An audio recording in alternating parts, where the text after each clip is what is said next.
tundub, et mina õppisin Tartu Ülikoolis ökoloogiat, siis mullateadus oli see kõige õudsem aine. Muidugi mullateaduses ei räägitud midagi mulla elustikust. See, ma ei tea, kas siis ei mahtunud õppekava või, aga minul oli mulla teadusega tegelikult väga suuri raskusi, et sain selle ja siis ma hullu protsessisin, et saaks ikka nagu järgi teha, sest ma ei saanud nagu aru, kuidas ma sain selle saada, sest et nagu nii hull see ka ei tundunud. Aga õppejõud oli selline väga printsipiaalne ja kui sa ikkagi kõiki neid mulla, ma ei tea, nimetusi seal õiget pidi ei teadnud, siis polnud väga lootust. Aga huvitaval kombel ma mõtlesin, et ega ju ma selle mullaga nagu ei tegele, et las ta siis jääda, et oli see on ju. Aga näed, et praegult on huvitaval kombel see muld muutunud selliseks mingis mõttes nagu kõige huvitavamaks ja nagu kõige olulisemaks baasasjaks. Kuigi ma nagu olen jõudnud permakultuurini, siis ma tegelikult see muld on just see, mis nagu kõige rohkem mingis mõttes nagu õpetab ja kus nagu kõige rohkem on selliseid elamusi ja nagu tänaseks loenguks valmistudes samamoodi ma nagu mõtlesin, et issand, ma ju nagu tean juba midagi, aga ikkagi ma nagu istusin tõesti nagu maha, et issand, ma jälle nagu sain nii palju uut teada, et selles mõttes ma olen väga tänulik, et on tekkinud võimalus jälle mullast rääkida. Ja nagu te siin juba nägite, siis mul on selline kirju taust, et ma olen õppinud ökoloogiat, okeanograafiat, pedagoogikat, viimane kõrgharidus oli õigusteadus. Et natukene ja kusjuures ma õigusteadust õppides mõtlesin ka korra, et kuru võiks seda mulda vaadata, et kuidas see nagu õigusteaduses on kajastatud. Ja siis, kui ma aru sain, et mullakaitse direktiivi pole vastu võetud, Eesti õigusruumis ka mulda peaaegu pole kirjeldatud, et polegi nagu midagi uurida, et siis mul ei õnnestunud. Aga tänane pealkiri, see laul, see on huvitav, et selle laulu need esimese salmi sõnad on Ruja laul, et need tegelikult ma võtsin täna lahti niisuguse mullateaduse õpiku, mis on kõrgkoolidele kirjutatud, siis seal on samamoodi see esimene salm sees, selle niimoodi kaane sees. Ma ei teadnud seda enne, kui ma täna seda märkasin, et see on üks lugu, mis mina ise nagu Rojast olnud ka huvitunud, siis kuidagi mullaga see alati seostus ja see on selline, tundub nagu, et see muld ongi asi, mille me natuke oleme nagu ära unustanud, et meil on need ilusad ruumid, linnad, kodud, asfaltteed, kõik need asjad, kus me kogu aeg sagime ja toimetame ja siis see muld, see on mingisugune asi kuskil, millega tegelevad põllumehed või võib-olla aednikud ka natukene, aga põhiline on ikkagi taimed, millega me tegeleme, ilusad taimed, millega me tegeleme ja see muld nagu jääb kuskile talla alla, kuskile suvalisse kohta. Aga tegelikult meie eesti keeles on ka selline huvitav, et inglise keeles on olemas kaks sõna soil ja dirt ja see dirt on nagu sellise mingisuguse olluse kohta, mis pole nagu väga mulla moodi. Ja siis see soil on selle kohta, mis on nagu muld, kus on elu sees, aga meie emakeeles on ainult üks sõna, see muld, et me ei kujuta nagu ettegi, et mingist teist varianti ei oleks justkui olemas meie keele mõttes, et muda ei ole nagu päris see asi ja ma ei tea, pinnas ka vist pole nagu päris see asi, et meil ei olegi sellist nagu mitteviljaka mulla jaoks sellist nagu sõna, kuigi meil võib-olla aga pori on ju märg asi.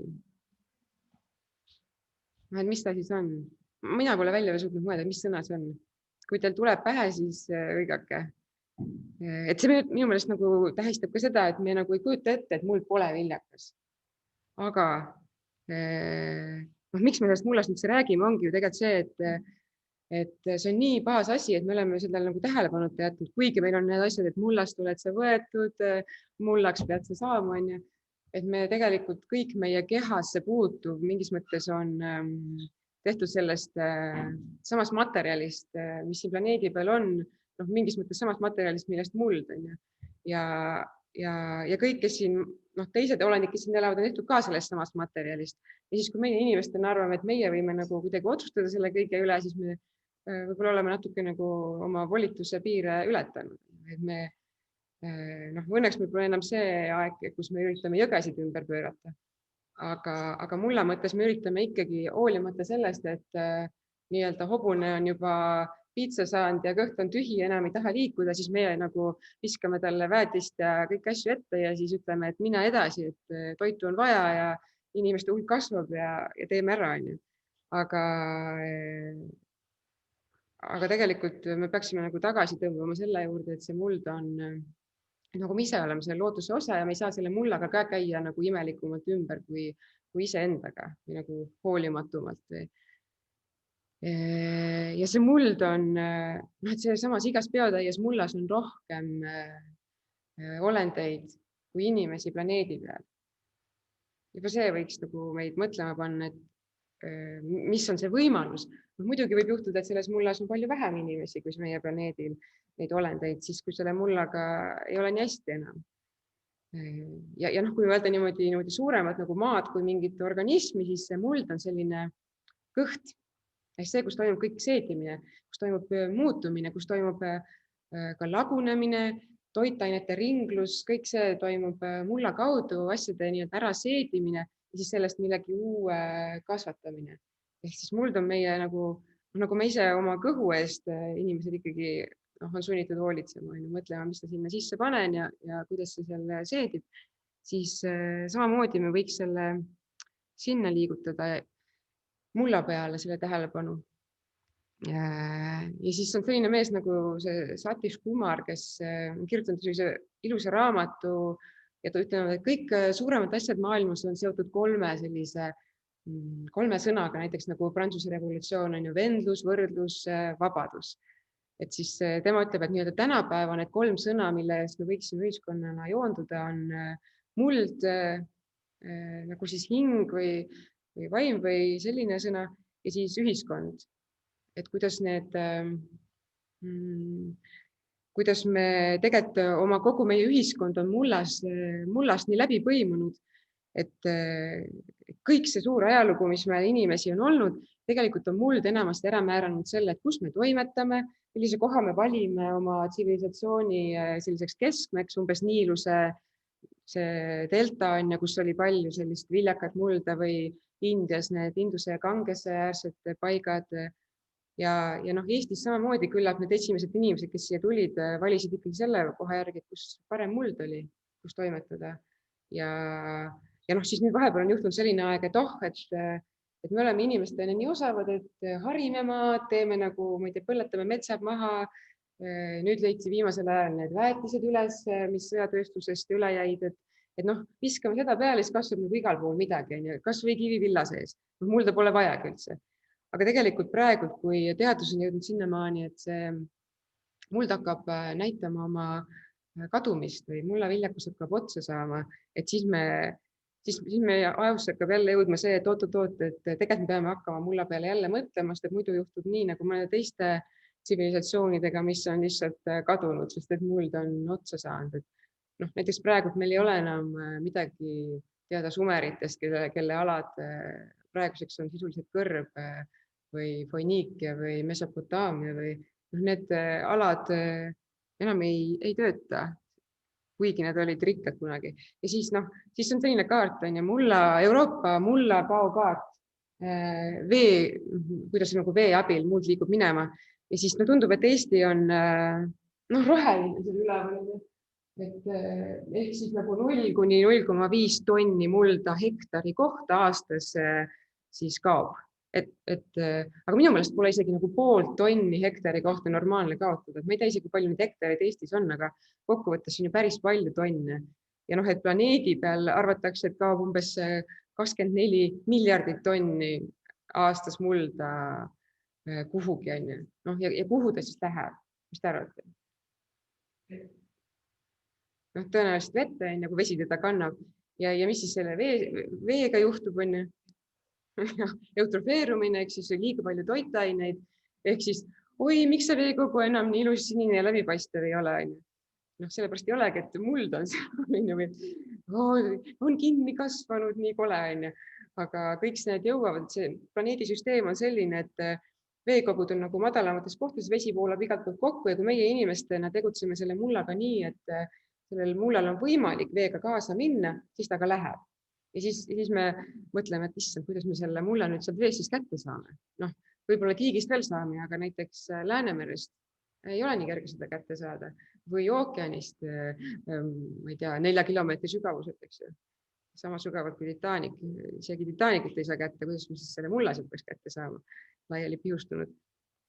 Ja ÜRO tegelikult ütleb, et laias laastus umbes 50 aastat ehk siis 50 korda vilja lõigata ja siis on viljakas muld otsas. Inglismaa ütleb, et nendel on võib-olla 30-40 aastat, sest need kasutavad nii intensiivselt näiteks. Et see tegelikult ei ole üldse nii palju, see on ju nagu minu eluajal ja paljude inimeste eluajal, kes siin veel saalis on, et see justkui nagu asi, millest me ei saaks nagu üle vaadata. Aga me ikka vaatame. See on see nagu ja globaalselt, mis tegelikult, vaadake, kui palju on punast ja see punane tähendab väga erodeerunud või väga kadunud juba mullad ja see hall alati on see, kus ei ole enam mingit vegetatsiooni, ehk siis seal Sahara kõrb on ja suures osas ja ka näiteks Lähis-Ida seal suuresti ja neid paiku on veel, kus polegi midagi muud kui liiv sisuliselt, mõnes kohas võib-olla savi. Meie oleme siis selle enam-vähem stabiilse koha peal ja siis võib-olla meil Eestis tundubki, et me ei pea nagu muretsema, aga tegelikult meie oleme siis järelikult need, kelle poole võib-olla hakatakse pöörduma, et teil veel on mulda, et kas saaks ka natuke või et tehke midagi selle mullaga, et mis mõtlesin siia sõitis, et kas ühel päeval võib tekkida olukord, kus öeldakse, et meil on toitu vaja, võtame kõik metsad maha, sest me peame selle põlluks tegema, sest et see on ainuke koht, kus on veel mulda alles. Praegu me kirume siin issand, et mets maha ja jääbki metsamaaks, issand kui paha maa on ja see on lihtsalt metsamaa, kus puid ei kasva, aga mõelge, kui see oleks põld, see oleks palju hullem veel. Aga huvitaval kombel on sellest maa süsinikust, me räägime hästi palju atmosfääri süsinikust, kliima soojenemine, kõik see, aga tegelikult mullas on enamik süsinikku, mis maa peal leidub. Vähemalt see on see koht, kus ta peaks olema. Ja kui nii palju seda degradeerub, siis ta jõuab ka muuhulgas atmosfääri, see süsinik, kus ta muutub suureks probleemiks. Ta jõuab sealt ka mullast. Ja üks selline tegelikult hea viis, kuidas seda positiivselt vaadata, on see, et muld on ka see mootor, mida me võiksime kasutada selle atmosfääri süsiniku kinnipüüdmiseks. Ehk siis, kui me mulla viljakust tõstame, siis see tähendab, et rohkem süsinikku mullas ja me saame seda õhust jälle kinni püüda ja selleks on olemas taimed. Ja selleks on nagu loodusel selline geniaalne, isetoimiv süsteem, me peame seda lihtsalt rakendama. Näiteks lihtne näide, et puud kogu aeg tahavad mulda luua, tekitavad, püüavad süsinikku kinni oma elutegevusega, kasvatavad lehed, siis sügisel kukutavad need lehed maha ja tahavad, et nendest saaks muld. Teevad selle töö ära, aga mis siis inimesed teevad? Võtavad kätte süsinikku põletavad tossutajad ja põristajad ja hakkavad neid kilekottidesse, mis on tehtud süsinikust, mis on naftast tehtud ja seda nagu õhtu paisatud ja siia transporditud ja nii edasi. Ehk siis nagu selle suure hea töö, mida siis loodus teeb, siis nagu nullivad või isegi langetavad veel nagu miinusesse ja viivad need kuskile ära, kus heal juhul sellest saab midagi veel, võib-olla tehakse kompostmulda, aga see on juba isegi väga innovatiivne. Aga seal vahepeal on palju transporti, palju liigutamist ja siis tihti inimesed, ma arvan, nagu mõtlevad, et võtame need puud ära ja ärme istuta teisi asemele, sellepärast, et siis meil see lehe probleem jääb ära.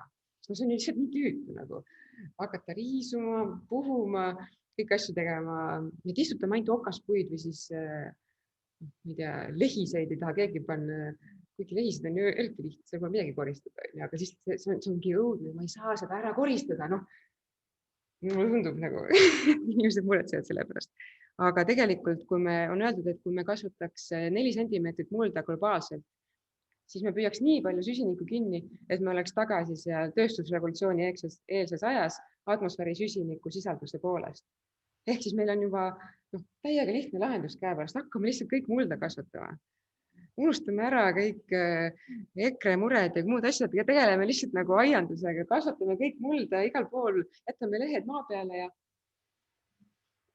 istutame taimi, mis püüavad süsinikku atmosfäärist ja siis see mullateaduse raamat, millest ma mainisin, et tema räägib sellistest asjadest, et muld, et kogu ülejäänud elu eksisteerimiseks maal on muld eeltingimus. Mitte ükski järgmine aste ei saa eksisteerida ilma mullata. Ja siis see, et tegelikult need taim-muldsüsteemid toimivad ka ilma inimeseta. Ehk siis, kui inimene ütleb, et toit ei kasva ilma väetisteta ja taimekaitsevahenditeta, siis ta on jälle nagu oma volituste piire ületanud ja arvab, et ta on suurem ja võimsam, kui ta tegelikult on. Siis muld määrab selle, see on selline koht, millest ma räägin natuke edasi pikemalt, aga et seal on kirjas, et muld määrab nende taimkatte koosluse, et mis sealt suudab kasvada, mis ei suuda, kui suur viljakusega see justkui on, kui palju taimi ja kui palju nad saaki annavad ja milliseid aineid nad sisaldavad. Ja siis, ja millest nagu võib-olla rohkem räägitakse või mille kaudu püütakse mulda kaitsta, on vee kaudu. Et vesi nagu puudutab meid kõiki natuke rohkem, et vesi on nagu selline üldine põhjavesi. Ja siis, kui mulda ei ole, siis läheb sirinal kõik otse põhjavette. Et muld on tegelikult ka see puhver, mis kaitseb põhjavett. Kõik see elustik, mis seal on, kõik need mürgid, mis me viskame põldude peale, me loodame, et kuidagi muld saab sellega hakkama. Et me ei pea muretsema, et seal on piltide peal, nende keemiapiltide peal on küll see umbes, kuidas kalad on niimoodi ja puud on lehtedeta, on ju. Aga ärge muretsege, muld saab sellega hakkama. On sisuliselt ju see lootus, mingit muud see lootus seal ei saa ju olla, nagu et justkui loodus saab hakkama, et me ei pea inimestena muretsema, et see nii mürgine on. Aga kuidas see muld siis ometi nagu tekib või kust ta tuli ja et teeb nii head tööd, aga kuidas ta tekib? Ja minu jaoks selline aha-elamus oli selle naise abil Lane Ingham, kes Ameerikas töötab mulla teadlane ja tema andis sellise selgituse, kuidas see mulla toiduvõrgustik siis töötab. Et see on selline võib-olla natuke keeruline pilt, mida kohe hoomata, aga seal on need taimed, on ju. Taimedel on juured ja siis nende juurte ümber, tegelikult juurekarvakeste ümber on hästi palju baktereid ja seeni, nüüd on need bakteeriafangi seal ja ka nematoodid, kes toituvad juurtest osaliselt. Ja siis seal käib selline huvitav süsteem, et taim hakkab kasvama ja siis ta tunneb, et mul oleks vaja mingit, ma ei tea, mangaani. Ja siis ta annab selle info edasi oma sinna juurekarvakestesse, sinna otstesse. Ja siis need bakterid ja seened saavad aru, et taim tahab saada mangaani. Ja siis nagu, kas mul on. Ja siis nad teavad, et taim annab neile vastu midagi. Ja taim annab neile suhkruid, sest nemad ise ei suuda fotosünteesida, aga taim suudab. Ja siis taim niimoodi, kuulge, mul on teile midagi head, aga tooge mulle midagi vastu. Ja siis need bakterid ja seentel on veel oma võrgustik, et kuule, et äkki sul seal kuskil kaugemal on, et nad on kõik nagu seotud omavahel ja siis saada kiiresti siia, siis ma saan nagu vastu midagi head, et siis me saame kasvada. Ja bakterid samamoodi, et nemad teevad tegelikult selle mulla ütleme, keemilise baasi või sellise mineraalse ainet teevad kättesaadavaks omakorda taimedele, nad nagu seedivad selle läbi ja siis need poolseeditud mineraalained ongi siis nagu taimejuurtele omakorda toiduks. Neil käibki siis selline omavaheline nagu sümbioos ja toidu jagamine ja see on see, kuidas taimed loomulikul poel toituvad.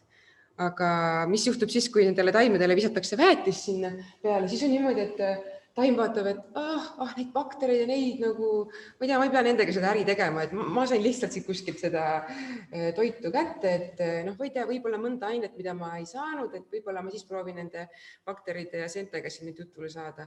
Aga jama on selles, et need keemilised ained, mis ma sinna viskan, et need tihti ei mõju nendele seentele ja bakteritele hästi. Need võivad selle peale nii-öelda sussi püsti visates, need on tihti soolad, kloriidid, mis, sa tead, kui sa soola paned teole peale, mis siis juhtub, on ju. Et umbes sarnane asi juhtub ka nende bakterite ja seentega, et nad nagu umbes, et siin ei saa hästi olla, et tõmbame tagasi, et võib-olla mõned kangemad jäävad ellu, aga see rikkus väheneb kindlasti. Ja siis need taimed on sellised, okei, enam sealt ei saa, okei, nüüd me ootame, et keegi viskab meile, kui ei viska, siis viskame ise sussid püsti, on ju, et taim muutub selliseks sõltlaseks, nagu narkomaaniks, on ju, et kui ma ei saa, siis siis ei kasvata midagi, siis suren ära, selline muutub teistsuguseks. Ja huvitav on veel see, et kuidas see muld siis tekib, on ju, et tegelikult alguses maa peal ju ka ei olnud mulda, olid kivid ainult.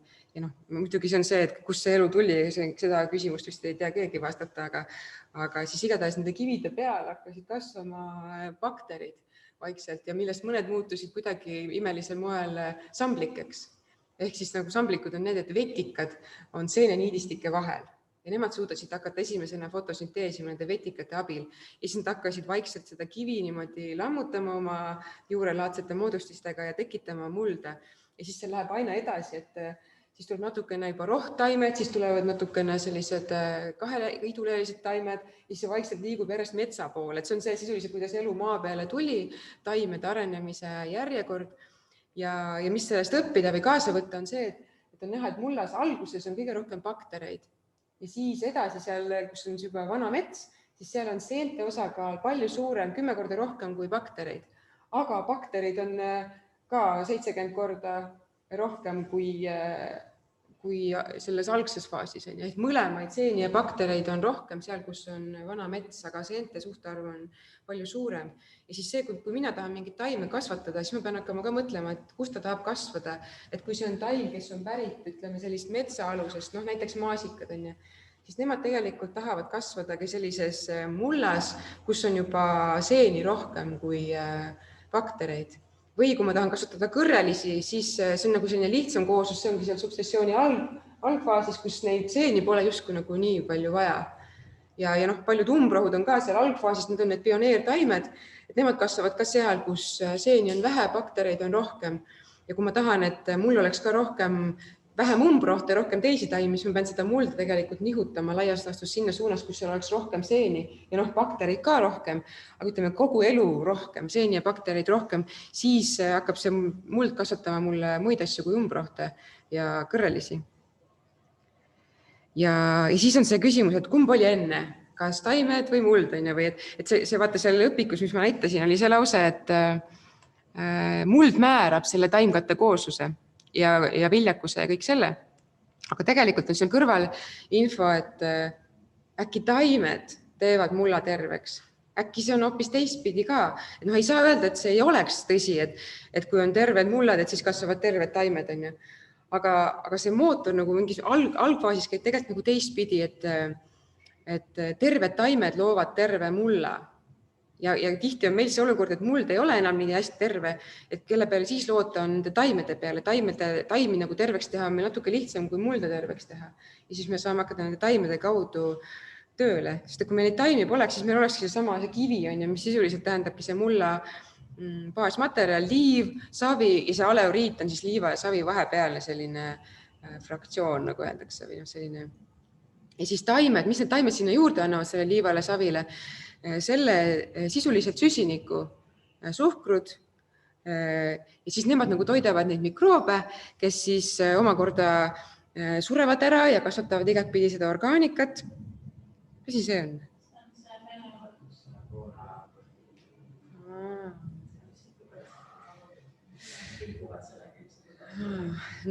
Saadame oma head soovid siis sinna. Ja siis need taimed, siis need, kes seal mullas on, need mikroobid teevad siis need toitained taimedele kättesaadavaks omakorda ja huumus siis tekibki tänu taimede panusele samamoodi. Ja siis sellest hakkabki nagu see muld tekkima, muld rikastuma tänu nendele taimedele, kes kogu aeg fotosünteesivad. Ja see kõige hullem asi selle juures on see, et kui taimed on haiged, siis võib juhtuda, et muld on haige. Ja see on see, mis mind täna nagu mingis mõttes rabas, et see mõte on tegelikult hästi loogiline, aga kuidas see töötab, on see, et kui taimed on haiged, siis on nagu haige inimene, et ta ei funktsioneeri päris terviklikult. Ta toodab selliseid süsivesikuid ja valke, mis on need aminohapped ja ühendid, mis kutsuvad ligi patogeene, mis kutsuvad ligi mulla poolt ka selliseid haigustekitajaid nii bakterite kui seente hulgast. Ehk siis nagu juhtub see, et haige taim kutsub ligi omale veel haigust. Selline mehhanism on mullal olemas. Selline nagu justkui kummaline asi on. Ja samas terved taimed, nemad teevad selliseid keerulisemaid süsivesikuid, ensüüme ja selliseid täisväärtuslikke valke, mis hoopis kutsuvad ligi sellist mullaelustikku, mis tõrjub haigustekitajaid eemale. Et nemad, see on umbes nagu see, et saad, millest mõtled, või et rikas läheb rikkamaks, või kuidagi see, et seda, mis mu sees on, et seda ma saan nagu maailmast vastu ja see looduses ka kehtib. Ja siis näiteks siin ongi selline nagu mingis mõttes ka revolutsiooniline teadmine, et tegelikult taimed suudavad fotosünteesida väga erinevatel tasemetel. Et kui nad selle esimesel tasemel selle fotosünteesi ära teevad, siis siis nad saavad, ütleme, mingite lihtsamate kahjuritega hakkama.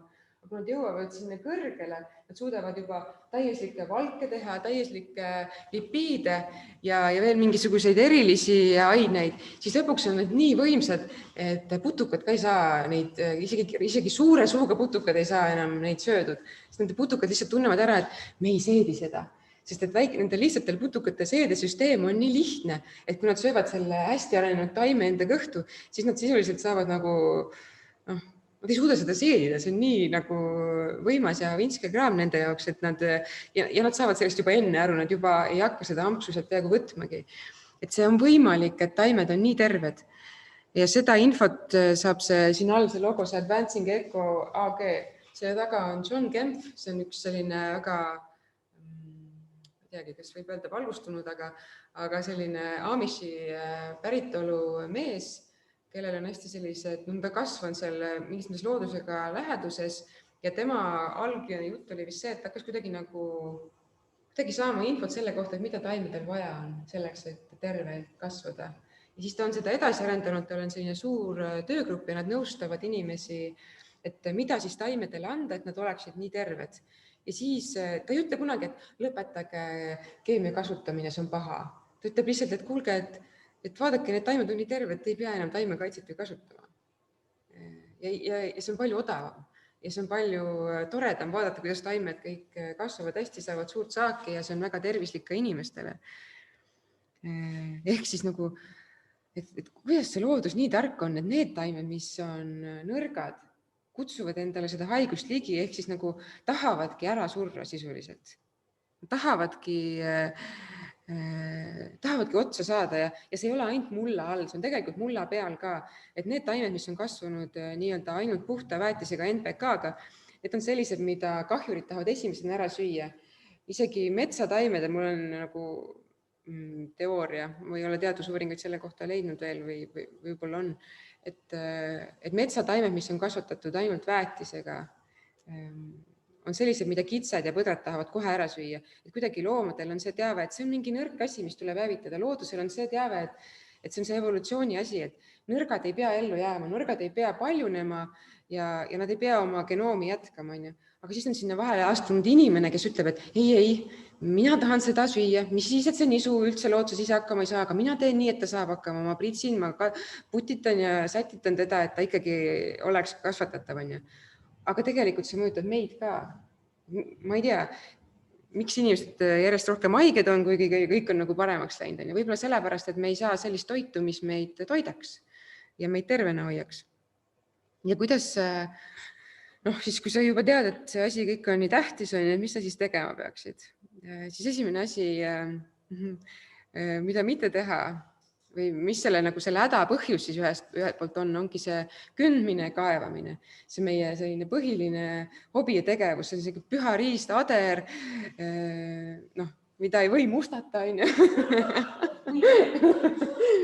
justkui kõik need pildid hobuse ja mehe jõust, et need tegelikult on, ei saa midagi öelda, sest see on meie minevik. Ma mõtlesingi täna, et kuidas sellesse suhtuda, et sellesse peakski suhtuma nii nagu meie minevikku. Mingis mõttes, et see on nagu ajalugu, et see on niimoodi olnud. Nüüd me oleme teada saanud, et võib-olla ei tasu sellega jätkata, aga natuke aega see ajalugu veel virvendab me silme ees, me peame sellest kuidagi üle saama. Aga teie siin osalete kogu selles nii-öelda revolutsioonis.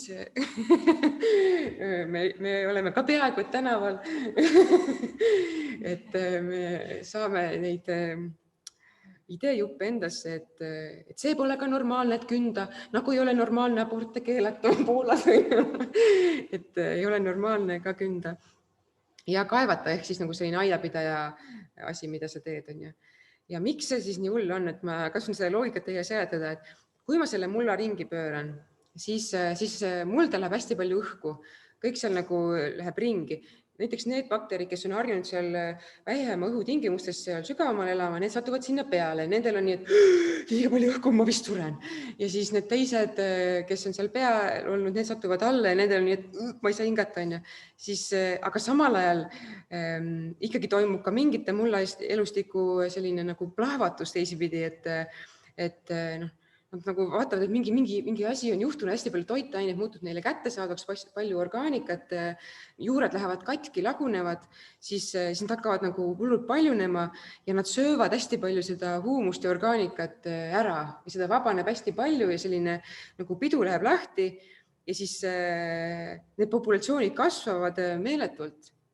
Alguses on hästi tore, aga need toitained, mis seal kõik on vabanenud, taimed ei suuda neid omakorda ära kasutada, nende elutegevuse jääki, nende bakterid elavad nii lühikest aega, et nad surevad ära ja siis nende kehad sisuliselt koos selle toitainetega jäävad kõik nagu saadavale ja taimed ei suuda neid ära kasutada nii palju tegelikult.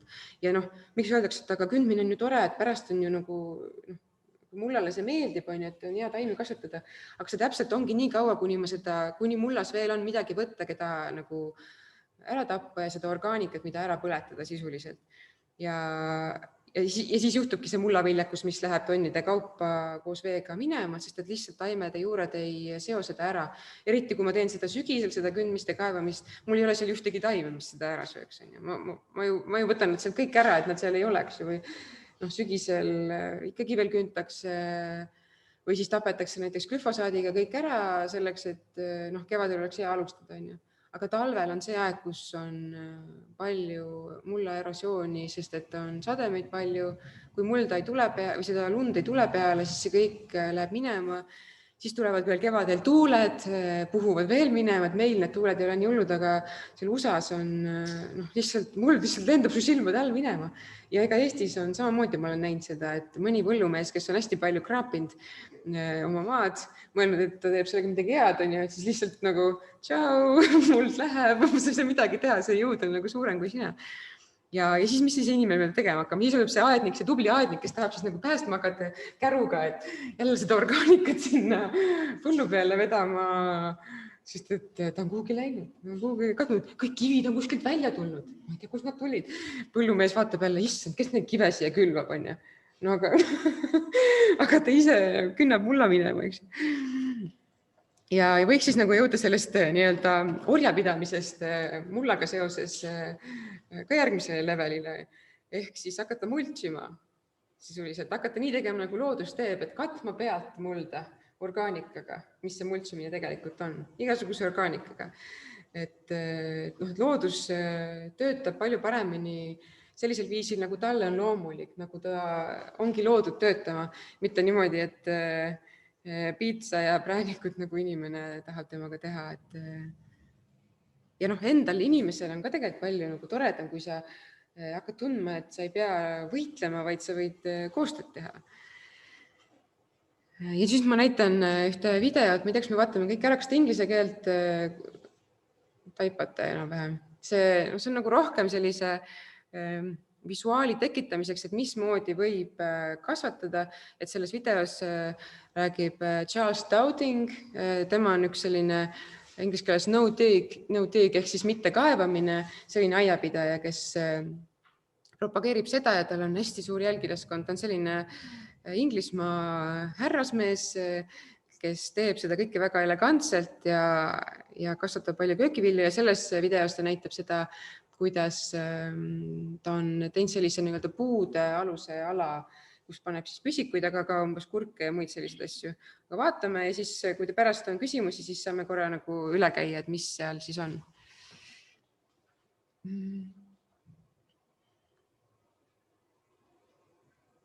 Starting out notebook does not necessarily mean you need loads of compost. It's a bit of a misunderstanding actually that compost is a great point of entry, particularly when you want to grow large amounts of vegetables, say, in a small area, because vegetables are very demanding of fertility. They like rich soil, and that's because I'm mainly growing vegetables, explaining about growing vegetables. That's why I'm often talking about using decent amounts of compost, but not excessive amounts at all. Traditional amounts, I would say, that we're using gardening before the advent of chemical fertilizers. Here, it's not growing vegetables, it's about apple trees actually. So the principle, we've killed some grass and weeds using not much compost. And I just want to show you the result of doing that. 3 months ago, this area I should say, was like that. So what we have here is grass, clover, buttercups and dandelions. And within 3 months, they've all died under thick cardboard placed on top. You can still see like the edges of the cardboard there. And not a huge amount of compost on top. I reckon there was also a bit of soil, because I've got a bit of spare topsoil at the moment. Altogether about 2 inches, 5 centimetres on top of the cardboard. That was 3 months ago in March. Now it's middle of June. And a lot of perennial weeds here, all gone. We've done a bit of follow-up work with the trowel, like mostly near the edge actually. There's a bit of buttercup, for example. You can just leave her out. There you have a bit of root and job done. I mean, that's lovely, clean. It's been so easy. But it's also actually ready if you wanted to plant, like we popped in some flowers here, zinnias, some cosmos. And you could plant some vegetables. I just wanted to show you, just for an example, and of how the soil is quite open. I actually got a cucumber plant here. I thought it'd be interesting to make a hole. So this is soil that 3 months ago was just full of weeds. I think there's also misunderstandings about how, with loading, I think you can see it quite clearly, the mulch of cardboard on top of soil, which is now clear and ready for growing things, anything else. The reason we did it, by the way, was to give a bit more rooting for the trees, particularly in summer when it's very dry. But I'm just showing you how you don't have to wait very long, and then you can pop in whatever it might be you want to grow. In this case, a cucumber, this actual cucumber, Tanya. Or, that's using a trowel. I could plant a kale here, for example. Again, you'll see how easily that pushes in. So I'm going right down into the soil below the mulching zone, and I'm popping in this kale quite deep. So it's not just about growing the compost on top. The compost is about fertilizing soil by feeding soil life, getting it all active and busy and unlocking nutrients that are in the soil below. There's no need to loosen the soil. This soil is already loose because all the weed roots are in there, and once they die, you've got all that structure and air spaces where the weed roots were become available to the new plants. It's really an easy method, and it doesn't necessarily require large amounts of compost. Where I've recommended using more compost, in my case anyway, it's about growing huge amounts of vegetables in a small area, which means that you need less ground to grow the same amount, which means actually that you use less compost in the end. There's a whole load of mythology around this. So don't worry that no-dig means you need tons of compost. It's about using it appropriately and to grow according to what you actually want to grow as well. And you can see how effective quite a small amount here has been with cardboard just once. The cardboard is only in year one in the first instance. I won't put any more cardboard down here ever. Cardboard's done its job now. And we could just keep planting flowers in this case, just to accompany the apple trees, or if it's veg garden, it would be veg.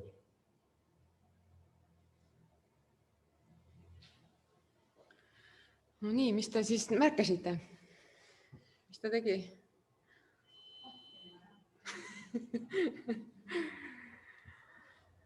Kas seda kuulsite, et ta ütles, et see on ainult ühe korra, et tekitad selle asja ja siis järgmistel aastatel lihtsalt hoolitsed, et ütleme tuulega ei tuleks sinna, tuul ikka toob sinna seemneid, aga lihtsalt hoolitsed selle eest, et need ei hakkaks seal võimust võtma ja sisuliselt siis lähedki sealt edasi, kogu aeg tegeled sellega, et seal midagi kasvatada, seda katta ja see kogu aeg toob sinna juurde orgaanikat ja tal on mõni video näiteks selle kohta, et kui juhtub sul midagi, et sa ei saa sellega hakkama, kuskilt tulevad, polnud piisavalt paks see papp, et umbes kuskilt mingid oraseinad tungisid läbi ja niimoodi, et siis sisuliselt pane jälle peale, pane jälle pappi, pane jälle orgaanikat peale ja tegelikult sa kui sa tahad kohe istutada, siis sa pead sinna võib-olla komposti panema, aga tegelikult sügisel kõlbab sinna panna ka lehti, põhku, köögijäätmeid, kõiki asju, mis ei ole veel muld, aga mis näiteks selle talve jooksul muutub juba peaaegu mullaks. Ja võib-olla siis ainult sellesse kõige pealmisse kohta ja pealmisse kihti, kuhu sa siis tahad otseselt neid taimi istutada, sinna on võib-olla natukene vaja sellist rohkem mullalaadset asja panna, kas siis komposti või võib-olla saad kuskilt mingit mulda, võib-olla mingist teisest kohast või on sul vana komposti hunnik või midagi, et noh, see lihtsalt on nagu selline teistsugune lähenemine. Jah. Nii.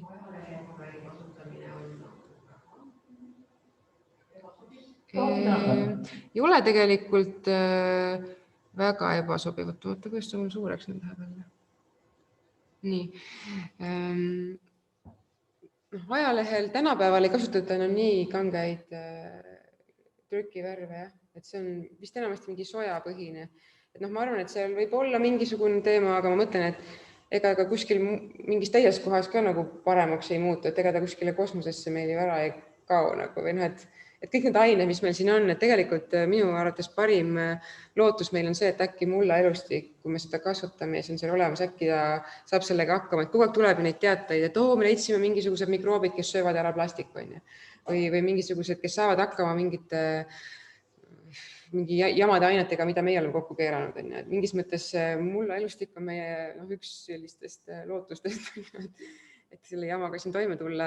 Et siis mõtlen, et kui need ajalehed sul juba on, et siis pane peenrasse. Võib-olla ei tasu panna neid kileseid, selliseid läike, kriitpaberit ja seda, et see võib-olla natuke liiga... See ei taha muidugi põleda ka, ma ei tea, see on ohtlik jääda. Et peab vaatama, et siuksed ajalehti ma ei telli eriti. Mõned ajakirjad on ka minu meelest sellisest normaalsest paberist juba tänapäeval. Peab ütlema ajakirjadele, et kuulge, et ehkki siuke paber, mida ma saan pärast peenrasse panna. Et siis ma loen, siis ma tellin. Ja kui võtta üks selline inspireeriv näide veel siia kõrvale, millest ma väga sügavalt ei lähe, aga võite ise edasi uurida, on see Terra Preta ehk siis selline Lõuna-Ameerikas avastati, et muidu seal on umbes hästi vaesed sellised punased mullad, hästi vähe süsinikku, aga siis mingis piirkonnas on nagu nii palju süsinikku, täiesti mustad, paksud mullad, süsinikku üle 300 000 kilogrammi hektari kohta, versus siis see 10 000 kilogrammi hektari kohta, mis seal nagu kõrval on tavaline. Et kuidas see juhtus, et mingi selline spetsiifiline ala seal, Prantsusmaa suurune ala Brasiilias, et kus need tulid? Ja need on kestnud nagu nii kaua, et need mullad on umbes 5000 aastat vanad ja et kuidas nad siiamaani nii viljakad on, kuidas nad hoiavad seda oma viljakust, et mis seal see saladus on. Ja siis seal on leitud, näiteks siin on üks pilt selle kohta, et tavaline muld, eks ju, peaaegu nagu ei näegi mulla moodi välja ja siis see Terra Preta, mis on hästi paks, hästi viljakas. Ja siis selle üks saladustest on biosüsi. Biosüsi on sisuliselt see süsi, mida ma grillides kasutan ka. Et see on see puu, mis ei ole lõpuni põlenud ja mis on hästi poorne. Et ta hoiab, siin on niisugune mikroskoopi lähivõte, et kõikides nendes spoorides saab elustik peituda ja siis selle tõttu seda elustikku ei uhuta sealt nii kergesti minema, ta nagu saab varjuda sinna, ma lähen sinna oma koopasse, kui mingi jama on, aga kohe, kui ma kuskile kukun ja rahulikult olla saan, ma tulen sealt välja ja jälle kasvatan ja elan. Et see biosüsi on tegelikult väga kaval asi ja sinna kõrvale siis leiti, et seal on see mükoriisa, mis... Tegelikult mükoriis on hästi võimas asi, see on sisuliselt need seeneniidistik mullas, millega on kuni 90% maailma taimedest kasvab tegelikult koos mükoriisaga ehk siis seentega ja see mükoriisat toodavad sellist ainet nagu klomaliin ja see tegelikult moodustab hästi palju sellest mulla süsinikust. See kõlab juba peaaegu nagu mingi ülikooli loeng, aga tasub mõelda, et need seened on hästi tähtsad. See mükoriisa, mis on nagu selline mullaaluline veebivõrgustik sisuliselt, et see tegelikult panustab hästi palju meie mulla süsiniku loomisesse ja tegelikult need seened teevadki nii palju tööd ära. Ja siis need lisaks veel juurde siis need vihmaussid, nemad korraga see pilt nendest seeneniidistikust on ju, näiteks need sümbioosis on need metsades ka ju, võetakse kuuseriisikad. Miks nad on kuuseriisikad? Sellepärast, et neil on kuuseseentega sümbioos.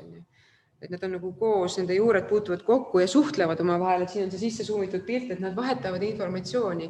Ja näiteks, kui sul on selline ala, kus sa ei kaeva, see on sinu aiamaa, siin on näiteks mingi toidusalu, kui me permakultuuri mõttes räägime, ja kui seal kasvab näiteks mõni taim, kes püüab õhust lämmastikku kinni, liblikõielised või ka mõned puud, näiteks astelpajud, siis kui seal on hakanud tööle see mükoriisa, see tähendab seda, et kellegi on seda lämmastikku vaja, mida üks taim on õhust kinni püüdnud, siis nad jagavad seda selle mükoriisa teel. Et kõik taimed ei pea suutma õhus lämmastikku siduda. Selleks on mingid taimed, sina pead lihtsalt lubama sellel mükoriisa võrgustikul seal olla. Ja siis sa võid ette kujutada, et kui sa nüüd kaevama hakkad, et siis see lihtsalt läheb katki.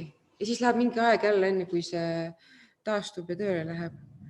Ja siis need vihmaussid, et need ka avastati, et need on selle asja juures olulised, et nemad ringeldavad kogu seda asja, seda biosütt kannavad edasi ja näiteks see lugu sellest Darwinist, kes reisis pikka aega mööda maakera ringi, et vanasti ei olnud see reisimine ümber maakera siuke lihtne asi, et paari päeva või tiiru peale, vaid tal ikka läks aastaid ja siis, kui ta lõpuks tagasi jõudis ja vaatas, et issand, et kust need kivid siit põldude pealt said, kuhu need varemed kadusid ja siis ta mõtles, et kes seda mulda siin tõstab ja liigutab, ja siis ta sai aru, et need on need vihmaussid. Ja oma elu mingi viimane raamat oli tal nende vihmausside kohta üleüldse, et kui ägedad need on ja mis need teevad, et suva kõik need maailma metsikud värvilised liblikad ja papagoid, et hoopis vihmaussid on kõige ägedamad. Ja siis inimesed on teinud katseid, et kui ma panen need manioki koored, mis siis seal näiteks on selleks orgaanikaks, mis seal piirkonnas on, siis biosüsi ja vihmaussid sinna juurde, siis peaaegu tekib selline must muld. Ja selline asi, millega saad inimesed ise ka oma aias katsetusi teha, et selle süsi panna oma aeda, et näiteks kellel on liivased mullad, soovitatakse, et muidu sealt hästi kergesti kõik see orgaanika läheb minema, et aga kui sa natukene kas või seda biosüü puru või biosütt sinna paned, et siis see aitab orgaanikat seal paremini hoida ja nad nii kiiresti ei lähe kaduma see asi. Seal on mingid meetodid, näiteks sellised, et kui sa mingisse kindlasse piirkonda teed, et siis sa paned seal puidu põlema, näiteks maapinna peal ja siis seda tasu vist kevadel teha. Ja siis sa ühel hetkel katad selle ära, paned sinna umbes nagu mulda või midagi peale, et see põlemine ei toimuks lõpuni. Et see on nagu sa lõpetad selle põlemisprotsessi ära, sul jääb lihtsalt see nagu süsi järgi. Seda tehakse muidu vist ka mingites tünnides, kuhu ei pääse nii palju õhku ligi. Ja mõned vist teevad ahjus ka umbes, et ma ei tea, panevad siibri varem kinni, aga siis sa võid vaatama, et sa seal vingumürgitust ei saa. Et võib-olla seda ei tasu nii hästi katsetada, pigem õues, et pannaksegi mingitesse tünnidesse, kus ta põleb mingi ajani ja siis sa paned katata ära, mis see utmine või kuidas nimetatakse, et seda on vanasti tehtud, seda biosütt niimoodi lihtsatel meetoditel ka. Ja kui sa seda googledad, ma arvan, sa leiad mingi 100 videot, kuidas seda do it yourself, see charcoal. Või biochar. Charcoal ja biochar on need, mille abil selle leiab. Ja näiteks selle kohta on siuke äge raamat, et kuidas see terra preta ehk siis nagu selline kiire viis, kuidas süsinikku mulda saada ja seda seal hoida. Et siis see lahendab kõik meie probleemid ära. Saamegi selle süsiniku atmosfääris kätte, kliimamuutuste peatamine ja nälja hädaga läbi, sest et meil on mullaviljakus jälle käes. Jällegi lihtne asi. Ja siis see tegelikult ongi revolutsioon. See, kes seda teeb, see ongi revolutsionäär. Siuke vaikne salajane asi on. Ei pea kellelegi ütlema. Võib-olla mõnedele pead, et kui sa ei niida nii palju muru, siis pead ütlema, et miks sa seda vist rääkisin siin. Et kui linnainimesed tulevad maale permakultuuri aeda, siis nad küsivad, et kuule, et siin on nagu midagi nagu imelik, et see on midagi nagu korrast ära või et siis nendele võib-olla tehakse siuke väikene tsiviliseeritud lapike, kus nad tunnevad ennast kodus niidatud muruga. Et tegelikult permakultuuri mõttes ka, et mul ka üks sõber käis külas ja küsis, et kuule, kas permakultuuri ees peabki umbrohi kasvama või? Mõtlesin, et ei pea ka, aga ma olen lihtsalt, mis see umbrohi on, et sa mõtled kohe nagu esimese pilguga, et ma ei tea, et kui seal ei ole mingisugused elupuud ja roosid, eks ju, et ülejäänud ongi umbrohi või et näiteks mul kasvab palju seda raudrohtu, et kas see on umbrohi, eks ju, aga kui ma tahan ravimtaimi oma aias korjata, siis ei ole umbrohi. Ja tegelikult tema toodab ka hästi palju, kõik need taimed tegelikult, mis kasvavad, isegi kui nad on umbrohud, miks nad seal kasvavad, nad ehitavad su mulda ülesse ja nad teevad seda vaikselt taga ja siis, kui sina nende peale vihastad, siis sa lihtsalt pead ise seda viha endas kandma ja nemad tahavad ikka oma tööd teha, ja et see ongi siis nagu see mõtteviisi muudatus, et kuskil oli, et tegelikult hästi lihtne on oma tegusid muuta. aga väga raske on oma vaatamist muuta, oma vaateid, oma mõtlemist muuta. Et ma arvan, et eks see sellepärast võib-olla täna siin olete. Huvitav, et kõik on naised, ma ei tea, kas mul läheb korda ainult naistel. Ma ei tea, kas internetis on võib-olla mõni mees ka. On. No siis on väga hea, et on mõni mees ka, kes mulla peale mõtleb. Et mulla hävitamisega tihti, vaata öeldakse põllumehed, on ju. Et noh, ma ei tea, et kas nemad on siis need pahad, aga noh, tegelikult nad ei ole pahad.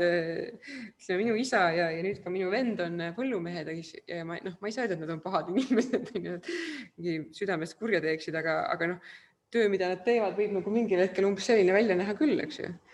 Ja nad teevad seda minu seal Toidusalu servas ka, eks ju. Ja siis kui seal mõõdame maad, et kuidas kasvab ja kuidas ei kasva. Aga et tegelikult inimeste nii-öelda, tegelikult sellest viis, kus me kogu aeg loodusega võitleme, et loodus tungib meile peale, ta on kuri ja paha ja tuleb oma kogu nende söödikutega kohale, jõuda siis sellele, et kuidas me teeks selle loodusega koostööd. Siis selle asemel, et mulda kogu aeg segada, hakata mulda kaitsma, selle asemel, et püüda monokultuuri saavutada, ehk siis selliseid täiuslikke väljas, isegi täiuslikke muru väljasid, see on tegelikult ju kõrb, see on monokultuur, looduses ei eksisteeri seda. Loodus tahab, et kõik oleks palju igasuguseid asju. Ja siis see, et kogu aeg nagu vähendada või nagu lihtsamaks teha, et järjest suuremate masinatega töötada, mõelda, et hoopis kuidas see nagu saaks terviklikum olla, võib-olla tegeleda hoopis nagu väiksematel aladel ja need võivad olla palju rikkamad. See 1 hektar, mis põllumehe jaoks on nagu selline mingi väike ühik, et kes on 1 hektarine põllumees, no keegi ei ole, aga mõtle, kui sul on 1 hektar aeda, kui palju toitu suudab kasvatada, kui palju mitmekesiseid asju, sa võid omal nagu mitme pere aasta toidu sealt ära teha, aga 1 hektari pealt sa saad, no ütleme, hea põllumees saab, ma ei tea, 5 tonni nisu, on ju. No kes elab ära 5 tonniga nisu aastas, on ju? No sa lähed nisuks lõpuks, sa sured lihtsalt poole aasta pealt ära, ma arvan, seepärast sa ei suuda lihtsalt nii palju nisu süüa. Aga keegi kuskil suudab, ma ei tea, mingid Egiptuse need kaamelid vist, ma tean, et mu isa Vili on sinna läinud kunagi. Aga et siis kokkuvõtlikult, mis peaks see siht olema su mõtetes see, et tegelikult oma mulda kasvatada ja seda kaitsta. Ja mis siis selleks tegema peab, ongi see, mis me rääkisime, et ära kaeva, ära künna, ehk siis ära häiri, on ju. Jätta see maa rahule. Sest et keegi tahab seal elada, see on kellegi kodu ja see on veel rohkemate olendite kodu, on ju, kui meid inimesi siin on, kui sind ennast on. Siis see, et kaitse teda, hoia teda, nagu paned lapsele õhtul teki peale, et paned talveks mullale ka teki peale, paned need lehed omale peenrasse ja küll kevadel lükkad kõrvale, võib-olla vaatad, kas üldse nendest midagi on järgi, võib-olla kõik on juba mullaks muutunud. Ja mida kiiremini kõik mullaks muutub, näiteks lehed ja põhk, seda rohkem elustikku sul juba on seal. Et kui sa vaatad, issand, ma panin siia midagi juba läinud, see on väga hea, siis see tähendab, et elu on käima läinud. Siis see, et mitmekesisus, kõik taimed toidavad erinevaid mulla baktereid ja olendeid toetavad neid. Ehk siis mida rohkem erinevaid taimi kasvatan, seda kiiremini saab muld taastuda. Öeldakse, et kui neid näiteks haljas väetiskultuure kasvatatakse, isegi põllumehed juba, siis pane rohkem neid, mida rohkem see segu on, seda suurema efekti see annab. Siis see monokultuur ongi nagu ainult inimese peas ja inimese tehtuna, nagu loodus seda kuskil ei ole olemas.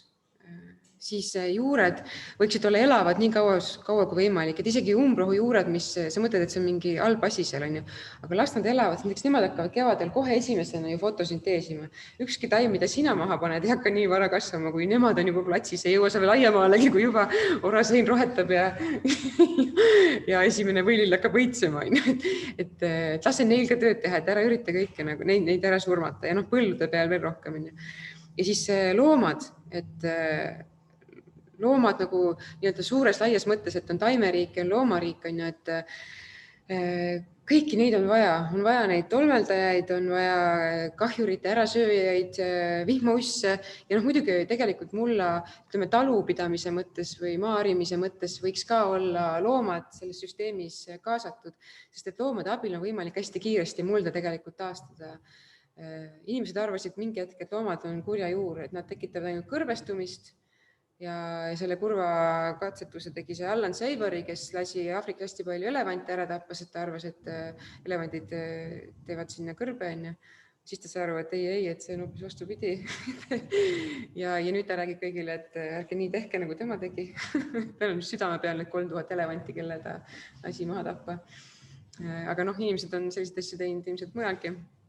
Ma ei tea, kui palju mul elustikku me oleme ise oma valikutega ära tapnud ja me võiksime nüüd hakata tagasi andma nii-öelda, sest enamik toitu, mida me võtame poest, on tegelikult tulnud mulla elustiku suremise arvelt ja kasutatud kunstlike taimekaitsevahenditega ja tihti tegelikult ka mahetoit on kasutatud monokultuurselt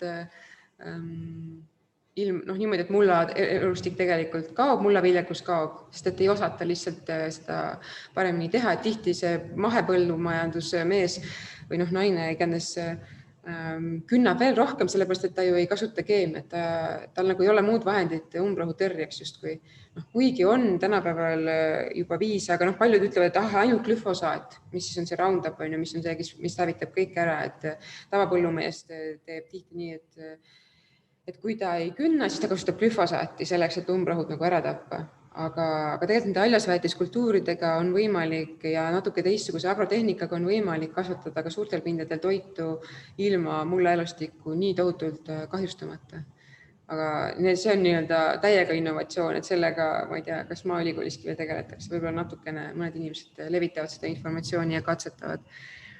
Ja et näiteks permakultuuri puhul, et sinna jõuab hästi palju inimesi ka võib-olla sellisest nagu veganluse taustast ja siis nad nagu loodavad, et äkki ma teen ikkagi nagu sellise süsteemi, kus ei ole üldse loomi või et äkki ikkagi saab olla selline ökosüsteem, kus loomi pole.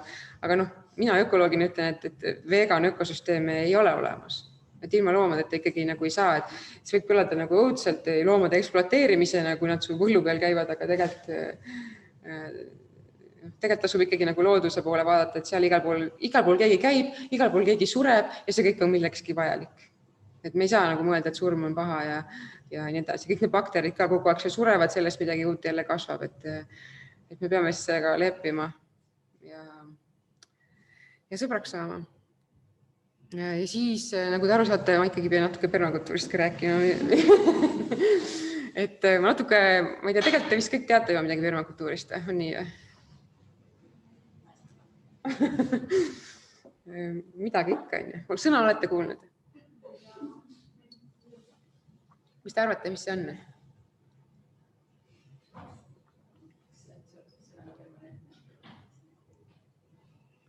Ja. See ei ole seotud spermaga.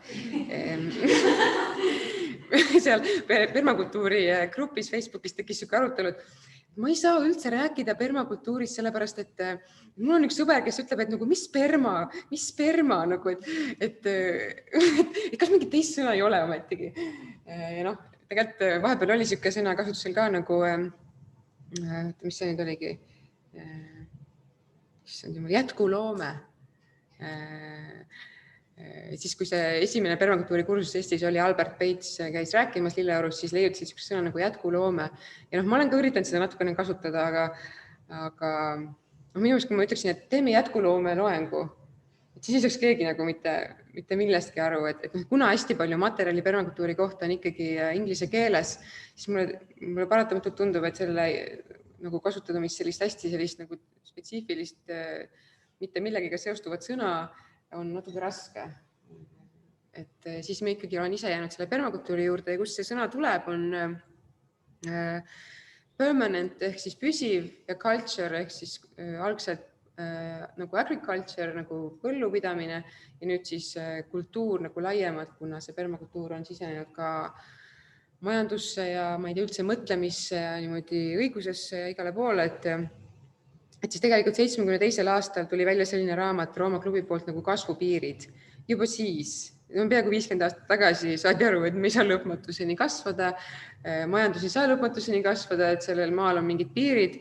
Ja siis, kui see välja tuli, siis see oli muidugi siuke, et issand, et tõesti on ja et me peame midagi tegema ja siis seal Austraalias meie siin piiri taga ei mõelnud, raudse müüri taga ei mõelnud ilmselt mitte millegi peale, veel selliste asjade peale veel, aga näiteks Austraalias mõeldi ja seal olid kaks meest, Bill Mollison ja David Holmgren, tema õpilane. Bill Mollison suri 4 aastat tagasi ära, aga tema oli selline permakultuuri aluspanija ja tahtiski leida siis viisi, et kuidas ikkagi jätkusuutlikult kasvatada toitu, et kas see on üldse võimalik. Ja tegelikult tema inspiratsioon on hästi palju sellistest iidsetest kultuuridest, kelle kohta on siis mingid infot veel olnud, kes on suutnud jätkusuutlikult toitu kasvatada erinevates maailma paikades. Ja siis tema töötas välja sellise disaineri käsiraamatu, see Permaculture Designers Manual, mis on siiamaani üks selline baasteos, kus ta kõikide kliimavöötmete kohta sellise üldise info annab, sellise nagu struktuuri, vundamendi, kuidas mõelda loodusega koostöö tegemisest. Ja tema ütlebki, et siis see permakultuur ongi siis selline süsteem, mis töötab loodusega koos, mitte looduse vastu. Kuna loodus on ainukene selline substants või keegi, kelle poole pöörduda, kes on jätkusuutlikult siin planeedil toimetanud. Ja tean, et mõni võib-olla on juba näinud seda, kes on mul loengul käinud, aga et permakultuur kui asi, millest on raske rääkida, ehk siis see tundmatu elevant, mida katsuvad pimedad, siis on see permakultuuri võrdlus siin praegult, et siis ta tegelikult elab looduses, elab maa peal see elevant loodusliku ökosüsteemi sees. Ja kui me võtame permakultuuri selliseks tervikuks, siis tal on sellised 3 eetilist alustala või sellist 3 põhieetikat, mis on siis maa eest hoolitsemine, inimeste eest hoolitsemine ja õiglane jagamine ehk ka tuleviku eest hoolitsemine, mis siis siin on lahti kirjutatud, et see elevant elab nende kõigi asjade otsas, mis on vajalik tema elu jaoks. Ja see maa eest hoolitsemine, kui võtta esimene asi, tundub võib-olla kõige lihtsam, et hea küll, et teeme siis nii, et loodusel on hästi, aga kuidas me teame, et kuidas on loodusel hästi, siis me peegelt peame hakkama loodust rohkem uurima, et võib-olla rohkem kui uurida, ma ei tea, Marssi või Veenust, võiks uurida seda, kuidas see muld siin ikkagi töötab, et tegelikult meil on seal nii palju vajakajäämisi, et isegi Eesti ülikoolides ei õpetata mulla kohta piisavalt asju või üldse, kuidas see loodus toimetab, et kui mina õppisin ökoloogiat, lõpetasin 2007 Tartu Ülikooli, siis ökoloogiast räägiti meil hästi vähe. Ma tegelikult selle ökoloogilised teadmised sain selle permakultuuri kursuse käigus ja mõtlesin, et issand, kogu see võiks olla nagu ülikooli ökoloogia õppematerjali sisuks ka, aga kahjuks veel ei ole, sest et ei ole, sellepärast, et Maaülikoolis üritasime teha permakultuuri ainekursust ja mille vastu me põrkasime. Esimene asi, me ei või üldse permakultuurist ülikooli kontekstis rääkida, sellepärast, et see ei ole ju teaduslik süsteem, sest et nagu teadus... Ma ei tea, teadlastel on nagu mingid asjad ära otsustatud, et mis on teaduslik ja mis ei ole teaduslik ja millegipärast nad praegu arvavad, et permakultuur ei ole teaduslik. Ja mulle tundus, et kui siis nagu need, kellega ma seal suhtlesin, nemad olid väga toredad inimesed, aga nad ütlesid, et kui me hakkasime püüdma seda permakultuuri nagu selle teaduse keelde panna, siis mulle tundus, et permakultuurist hakkab nagu mahl ära kaduma, et hakkab muutuma nagu mingisuguseks, ma ei tea, mingisuguseks selliseks õudseks asjaks, mida sa lihtsalt nagu tuubid ja sa ei saa midagi aru.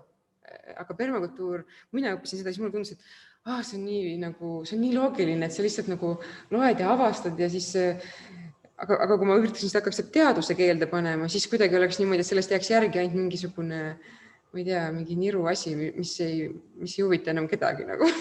Seda võib-olla ei saagi siis, ma ei tea, ülikooli viia, kuna ülikoolid tahavad olla sellised kantsid, eriti just nagu loodusteaduste koha pealt, et need on hästi nagu, ma ei teagi, traditsioonilised, eriti põllumajandus. Ma pidasin ühe permakultuuri loengu ühe keskkonna mingi hoiuaines, mis seal taga pingis olid need põllumehed, kõik need noored Eesti suurte põllumeeste pojad on.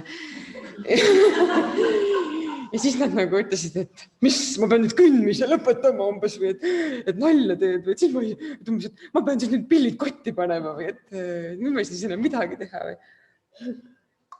Ta ütles nagu siuksed kriitilised. Kuigi võib-olla ka nagu hakkasid mõtlema, et äkki on midagi muud võimalik. Aga siis see teine asi, et hoolitseda inimeste eest. Tegelikult see on ka, me mõtleme, et see on võib-olla meil rohkem käpas kui maa eest hoolitsemine, aga tegelikult ei ole. Kas või seda Marssi siin tänava peal vaadates või üldse, mis meil siin Eestis toimub või üldse, mis maailmas, Eestis on tegelikult asjad veel isegi hästi, mis maailmas toimub, inimesed on kuskil nagu orjad, mingid inimesi saadakse mingitesse koonduslaagritesse, sellepärast, et nad mõtlevad oma keeles umbes Hiinas või neid õudusi on lihtsalt nagu kohutavalt palju, et me tegelikult ei oska isegi inimühiskonnaga veel inimeste eest hoolitseda.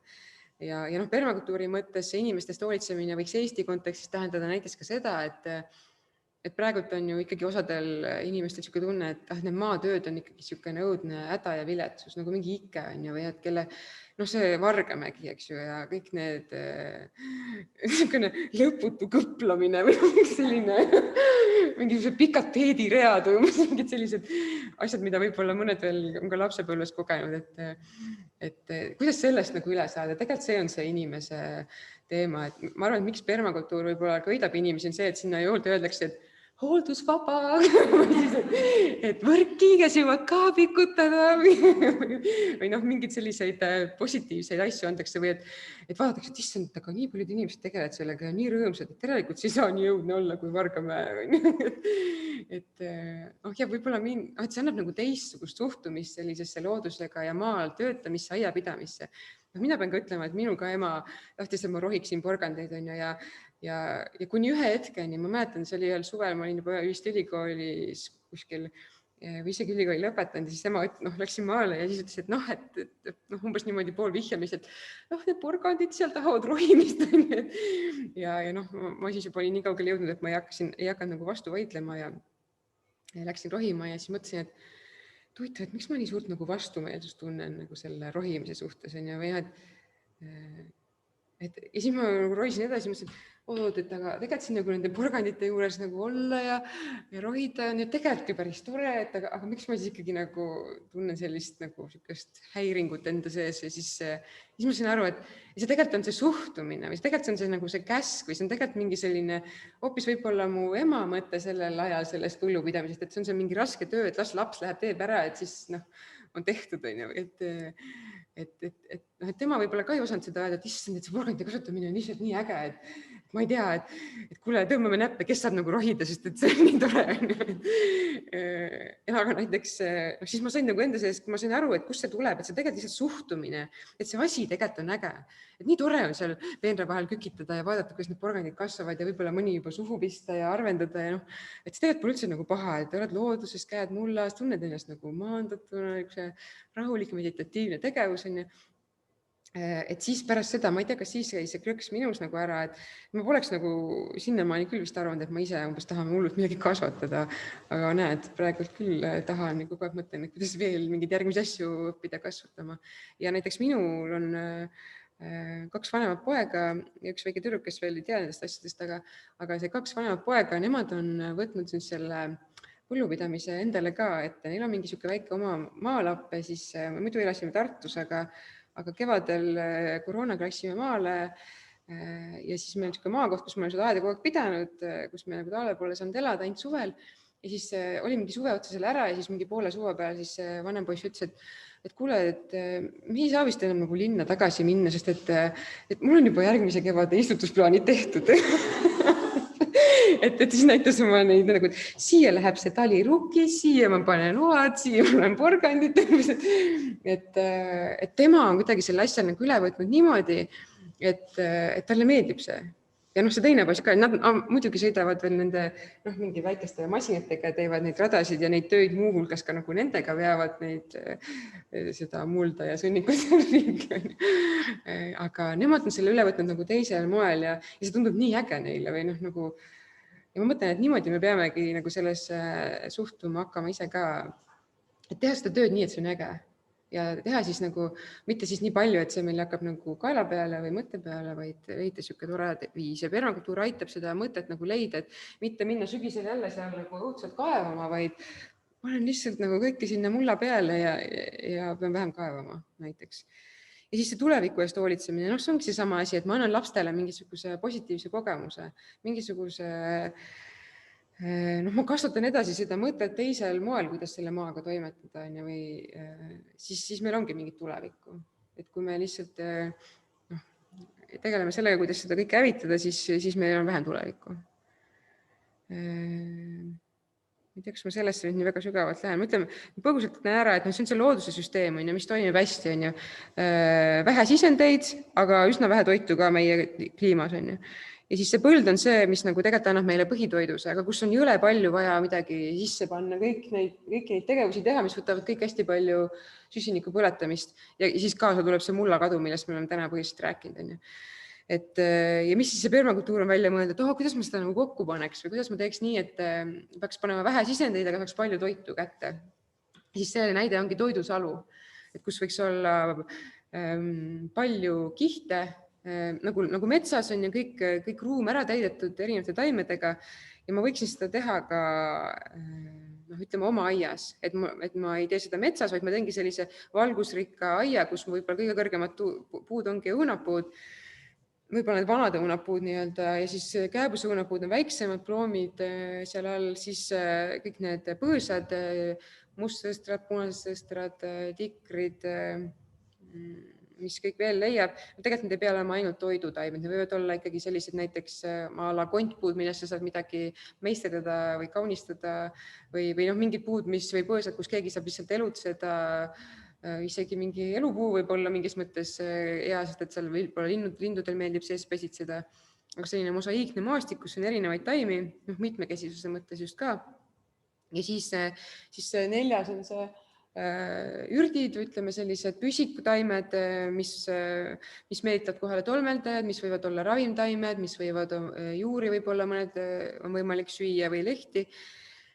Siis maa tuleks millegiga ära katta, nagu metsas kasvab ju sammal, on ju, et kui su toidusalus kasvaks sammal, see oleks küll äge, aga alguses võib-olla teda pole, kui see pole nii varjuline. Aga maapinda saab katta ka näiteks metsmaasikatega või tavaliste maasikatega või tegelikult on hästi palju pinnakatte taimi, mis meeldivad ka tolmeldajatele, kevadel cibullilledega, seened võivad ka olla seal, isegi kui neid süüa ei saa. Sest et seened, siis on see maa alune juurest, siin pole tegelikult pandud, aga tegelikult see mükoriisa ka moodustub seal ja juuri, tegelikult siin on väike peet, et tegelikult ma võin toidusalus kasutada köögivilju ka, kui ma sinna toitaineid rohkem teen kättesaadavaks ja nendele tingimused soodsaks. Ja siis see on see selline näidislause või selline lootusrikas lause, et kui ma midagi teen looduse järgi, siis loodus kohe hakkab nagu mulle midagi tagasi andma, mingisugust inspiratsiooni pakkuma, et kui sa lubad natukene, jätad mingi asja kuskile, siis kohe hakkab mingi taim kasvama ise, mida sa võib-olla ei külvanud ega istutanudki, mis on nagu justkui iseenesest saabunud ja tegelikult tuleb lihtsalt seda mõõtetuma muuta, näiteks see pilt mulle väga hullult meeldib, et see on sellisest nagu salapärasest aiast, mingi sellisest käigust, et mina nagu unistan sellistest aedadest, mis tunduvad sellised nagu paigad, mis on nagu mingisugused ägedad pargid, mida kuskil ei ole, kui sa neid ise ei tee. Et Eestis ei ole nii väga selliseid, minu meelest sellised avalikud pargid nagu ei ole sellised ägedad paigad enamasti, aga maailmas võib-olla on rohkem näiteid leida aga et siis tuleb seda lihtsalt ise teha, et ajapikku nagu niimoodi luua. See mind nagu inspireerib, et ma saan sellest tühjast põllust luua sellise ägeda paiga. Ma tegelikult võib-olla näitangi nüüd seda, mida ma ise olen, issand, mul on nii palju juttu siin. Vaata, kõik see jutt on siis, kui ma teen selle permakultuuri kursuse, siis ma räägin seda rohkem. Me kevadel ja lükkasime natuke edasi selle permakultuuri e-kursuse siin koos Tallinna Rahvaülikooliga. Ja siis, aga ma näitan teile nüüd võib-olla nagu lõpetuseks ja inspiratsiooniks seda, mis ma ise olen seal maal teinud. Et mina alustasin oma toidusaluga sellise alast. See oli nagu veel mingi paar aastat enne oli ta veel lihtsalt küntud ala, kus tegelikult on see künnitihes moodustunud, mis tähendab seda, et küntakse umbes mingi 30 sentimeetrit pöörab see ringi ja siis see ader sinna selle alumise osa peale nagu toetab alati, kui ta künnab ja siis sinna kohta tekib siuke tihes, mingi siuke 10 sentimeetrit või rohkem, mis nagu pressub kokku ja siis see on ka seal tegelikult olemas, kui kaevata või istutada midagi, siis on näha. Ja see oli kõik siuke lage väli, siis seal all on need naabrid on ju ka, kes eestlase suurimad vaenlased, keda sa ju ei taha alati näha. Ja lisaks on see läänekaar, ehk siis tuleb palju tuuli ja mina olen siukse künka peal siin, ehk siis nagu see tuuled tulevad eriti hästi, siis minu esimene ülesanne oli see, et kuidas tekitada sinna sellist nagu kaitset või tõket nende naabrite ja tuule eest. Tegelikult need on päris toredad naabrid, nad on hästi korralikud. Ma arvan, et neil on nagu hästi raske, sellepärast, et nad näevad, et ma ei niida nii palju kui nemad. Nad üritasid meie nagu seda teed ka niita vahepeal, siis mõtlesin, et nad tulevad nagu appi, et teevad need teeservad niidavad ära või midagi. Aga nüüd nad on vist aru saanud, et me oleme lootusetud. Et ma arvan, et selle võrra nad teevad enda ja veel rohkem korda, et kuidagi tasakaalustada.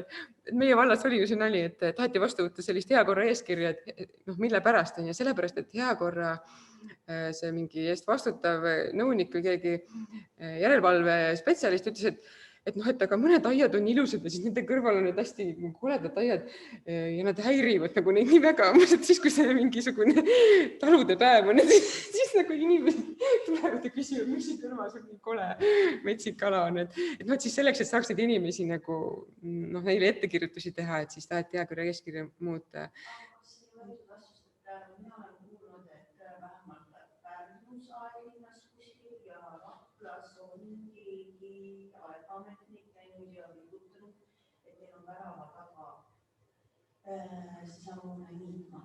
Ja, ei, see on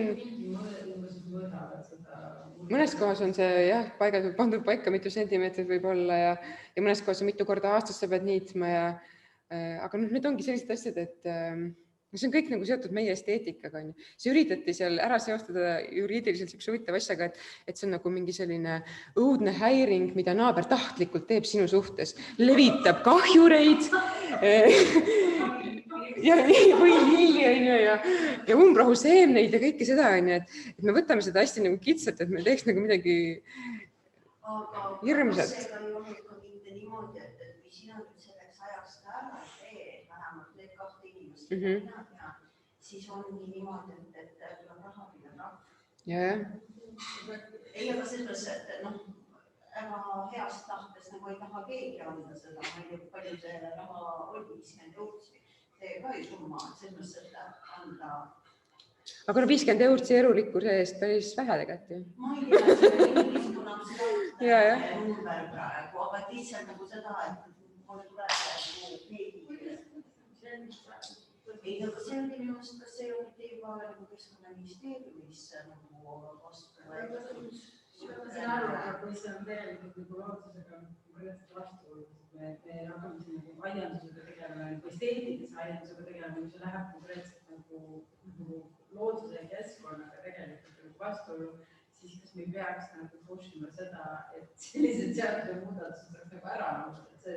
Eriti kuna me oleme ikkagi selles korras, kus meil on üle maailma kliimakriis ja Eesti peab ka sellega tegelema, kui nagu regenereerib siis põllukultuur või permakultuur on see, millega neid asju parandada, siis peaksime need seadustega tegelikult tegelema. Me peaksimegi tegelema ja ma arvan, et tegelikult riiklikult vist sellist seadust päris ei ole, et see on ikkagi ka omavalitsuse teema. See on kohalik. Ja meie... Ja näiteks mina õnneks sattusin peale sellele muudatusele ka ja siis ma ikkagi sain natuke lobi teha, nii et see ei läinud see hääletus praegu läbi ja ma ütlesin, et kui nad selle jõustavad, siis ma kaeban õiguskantslerile. Sest et see on nii läbi mõtlemata ja see seletuskiri on nii halvasti koostatud. Ütleme, see on see koht, mille üle ma olen õnnelik, et ma olen juurat õppinud. Sest et ma saan aru, et see põhjendus, mis seal seostati mingi asja õigusseadus oli täielik jura. Et aga see on see...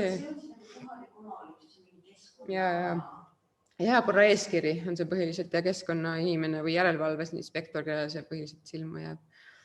Aga ühesõnaga, need on ühed kohad, kus me igaüks oma omavalitsuses peame nagu võitlema ja kus me sekka saame midagi öelda ja öelda, et ei, et ma ei tee seda, ma ei niida nii palju, kui teie tahate või keegi arvab, et on ilus või ma siis niidan, tegelikult on niimoodi, ega selle permakultuuriga ei saa nagu, ütleme, ongi see sama asi, et sa pead inimese eest ka hoolima, et päris nagu ei tasu tülli ka naabritega minna ja tegelikult ma olen näinud väga halbu permakultuuri näiteid ka, mis konkreetselt ongi lihtsalt mingi oraseina väli ja ma ei ütle, et see on nagu see, mille poole püüelda, et on võimalik nagu palju parema tulemuseni jõuda ja võib-olla selleks, kui see naabriga nagu ikkagi väga rööpas hakkab asi minema, no ma ei tea, niida siis mingi platsikene ära, siis on tal ka nagu süda sälkas, aga ülejäänud kohast siis kasvata, mis sa tahad või kuidagi, et nagu mingi kompromiss leida nagu inimese tasandil ka, et ma arvan, et ei ole võib-olla nii põhimõtteline ei pea alati olema.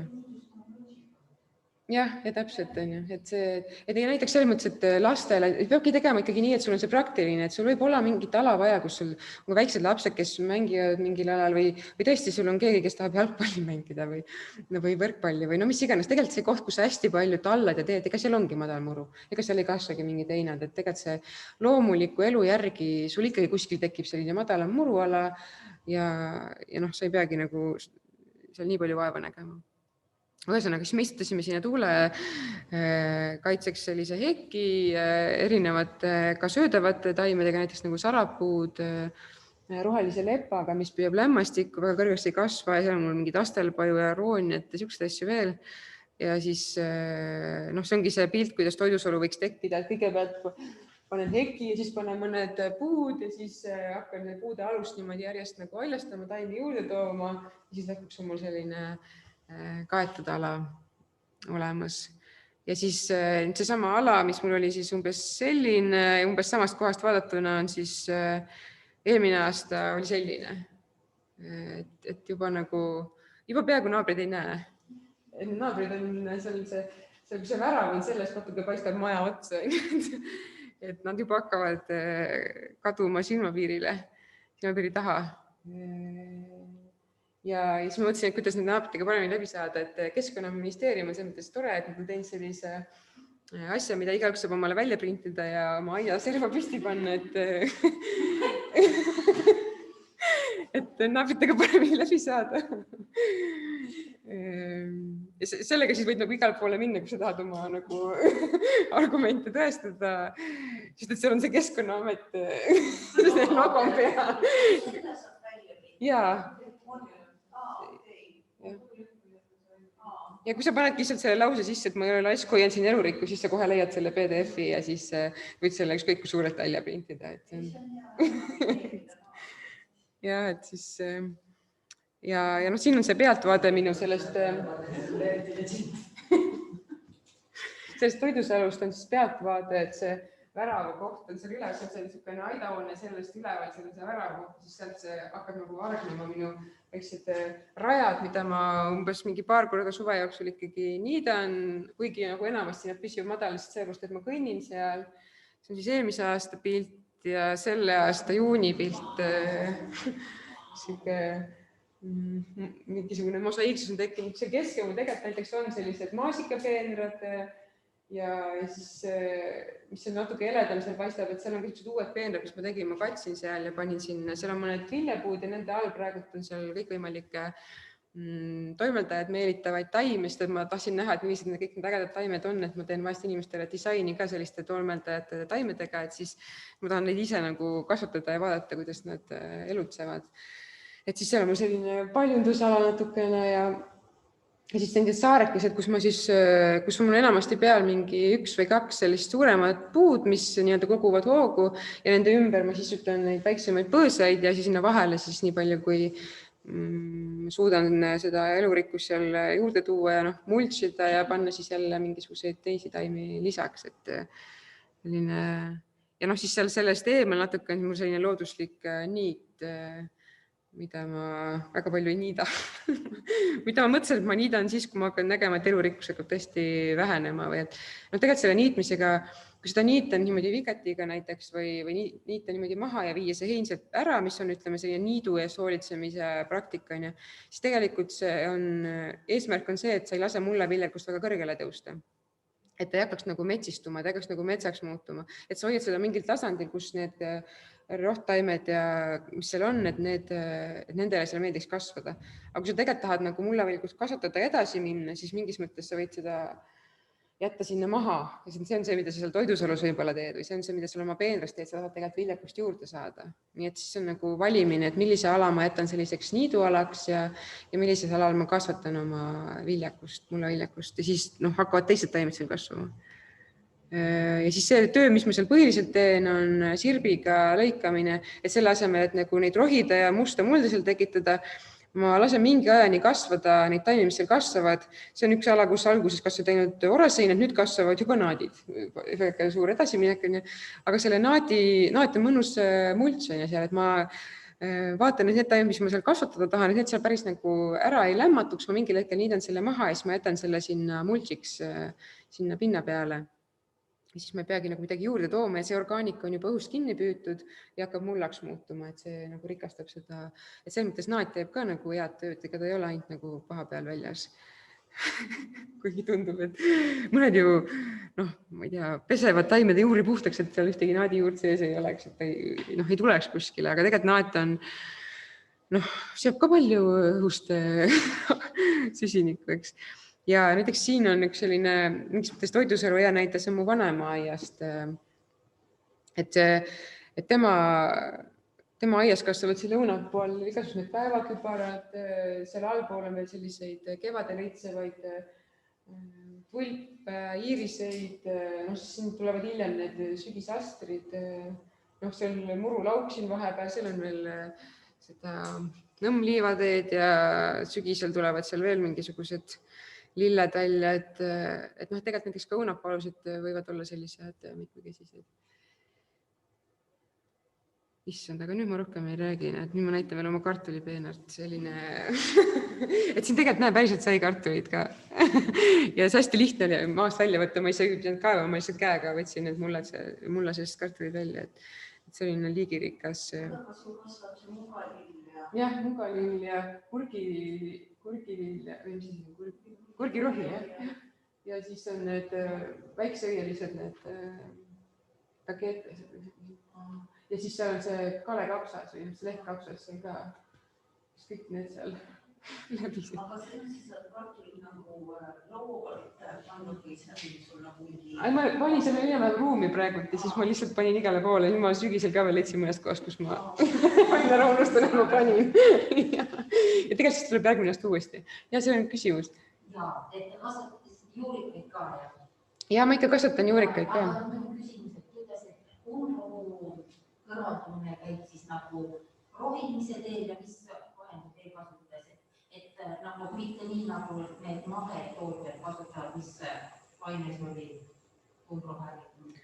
Mahetootjad ei kasuta vist mingit ainet, glüfosaati või? Seda mahetootjad ei kasuta, see on keelatud neil, aga tavatootjad kasutavad glüfosaati. Aga kuidas teil umbrohu nagu siis kõrvaldamine? No ma peamiselt, mõnest kohast ma mõned asjad tõmban ikkagi välja, kui mul nõges läheb väga suureks, aga siis ma jätan selle pealmise osa, mis niikuinii enam ei kasva sinna samma maha.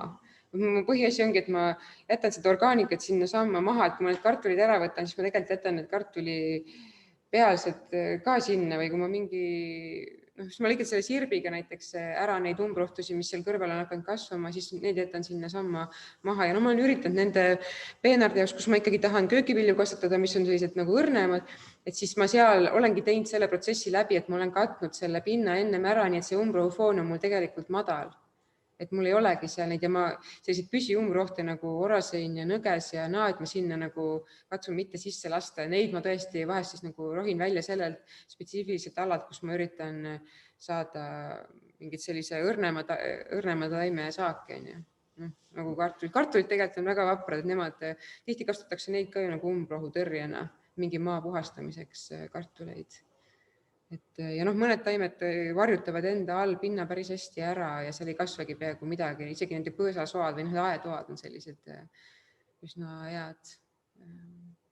Eks ma katsetan, minu mullad ei ole tegelikult väga rikkad, et mul tegelikult seal päris palju tööd vaja teha, et need kasvataksid normaalset saaki. Et siis ma olengi mõelnud, et ma esimesena kasvatan mulda, aga see aasta kartulisaak mind näiteks üllatas või oli nagu hea. Ja need lehtkapsad ka kasvasid väga kenasti seal. Ja. Aga Kalega on see, et vaegu nüüd kollaseks läheb, siis me kõrval ära murada. Ja ta annab jälle sinna mingit väetist ja jälle sul läheb nagu see asi paremaks. Ja sügisel ma üritan peenate peale veel mingit orgaanikat panna talveks, et ongi kes siis lehti. Lehti lendab niikuinii sinna natukene, kui sa isegi eriti midagi ei tee. Ja kui ma kuskilt saan vahepeal mingit põhku või ma vaatan, et mingid umbrohud on üle kätte läinud, siis ma nagu katan jälle ära, et mul on nagu nüüd see lootus, et ma saan sinna päriselt elama lähima paari aasta jooksul, et siis ma jõuan rohkem teha ka, et muidu alati nii, et ma ei tea, kool algas või midagi, et siis sa pead ära põgenema ja sa ei jõua seal nagu sügisel kõiki asju ära teha, mis sa tahaksid. Ja lapsed on ka väiksed, nii et see, kes nagu kogu aeg oma aias on koha peal, see kindlasti nagu saab kätt pulsil paremini hoida. Kas teil on veel küsimusi? Ja ikka arendama peab ka, kuigi see Charles Dowdingu videost tasub vaadata, näiteks tema kasutab peete niimoodi, ütleb, et aga pane mingi 5 peeti nagu tihedalt kokku, aga siis jätta rohkem ruumi, siis sellest tsentrist kasvavad nagu välja, et tema küllabki nagu rohkem seemneid kokku ja siis nad nagu kasvavad selliste nagu kobaratena ja siis nad nagu kasutavad pinda niimoodi tõhusamalt ära nagu.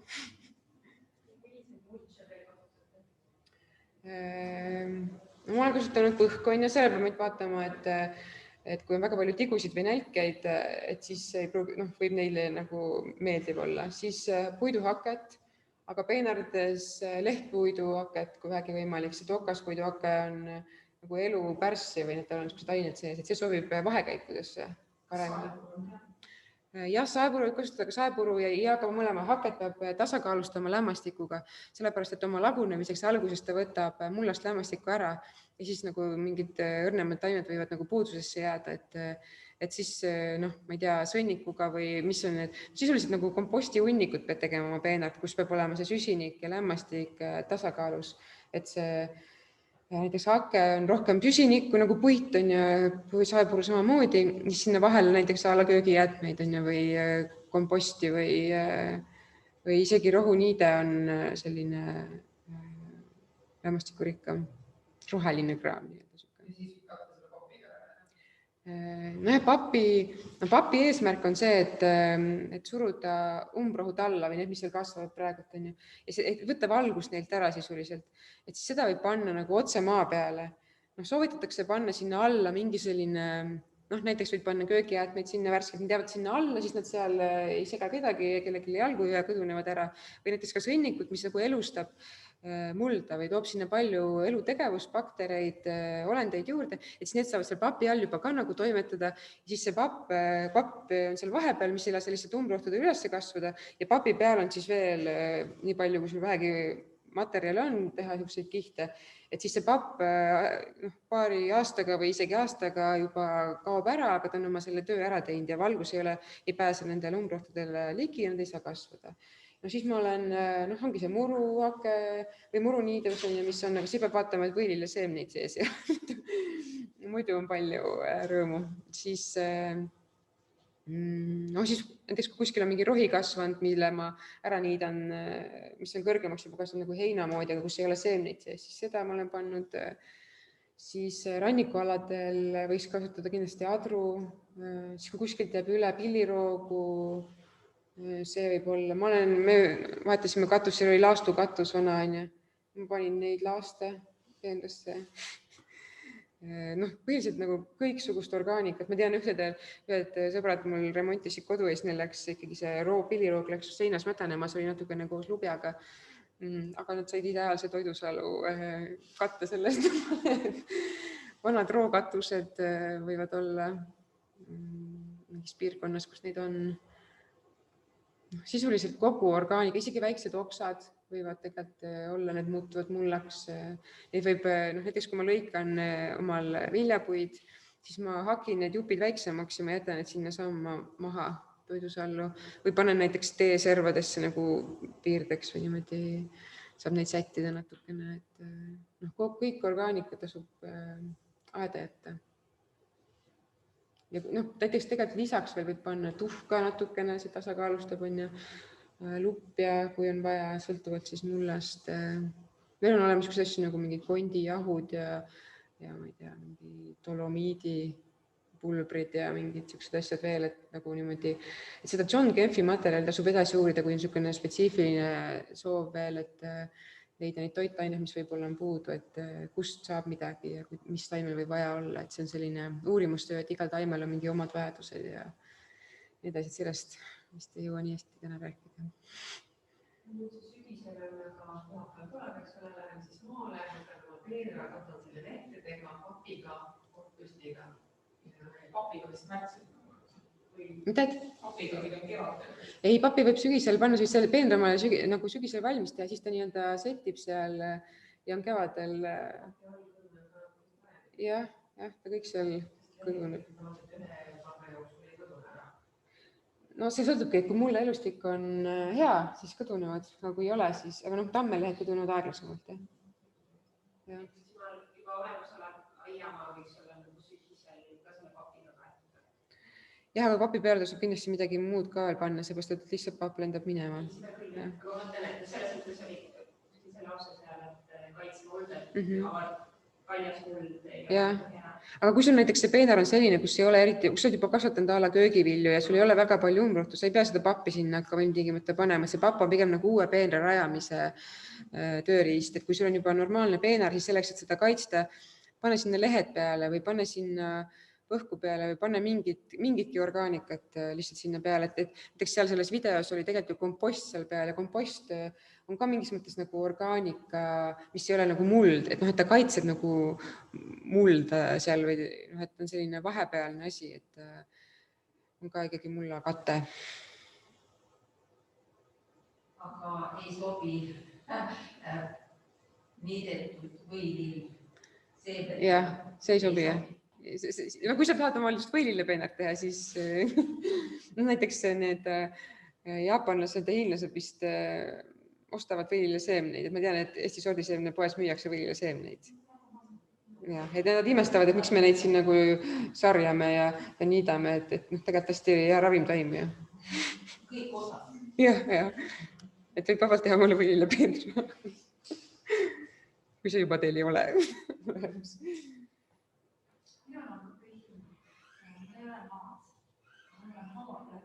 See näeb välja selline, et seal on siis Kaoonia ja Ameerika. Kui ma tahaks kevadel tekitada sinna sellise õie välja, et seal ei ole põõsa midagi peale viidud ja mis me sellest näeme? Väga äge mõte, siis tegelikult võib ju panna neid sibulilli sinna ja võib-olla oleneb, mis olukord on, et kui varjutalu see on või mitte, või isegi see sellistes kohtades võib ju kasvada see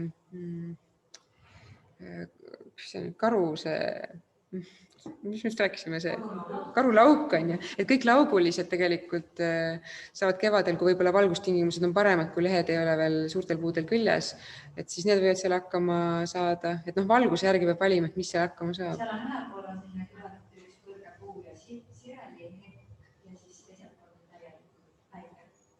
Ja ma mõtlesin, et just nendele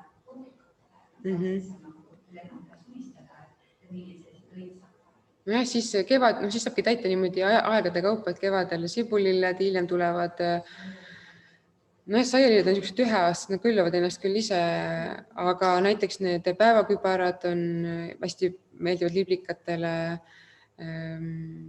Tegelikult jah, see on nagu umbrohi justkui, aga raudrohi on täiesti pikalt, raudroht on kusjuures värvilisi ju hästi ilusaid erinevaid toone ja sellised roosasid, oranžikaid, igasuguseid hästi toredad, ma ei tea, kas Monarda saaks seal hakkama, võib proovida, see meeldib kindlasti paljudele putukatele.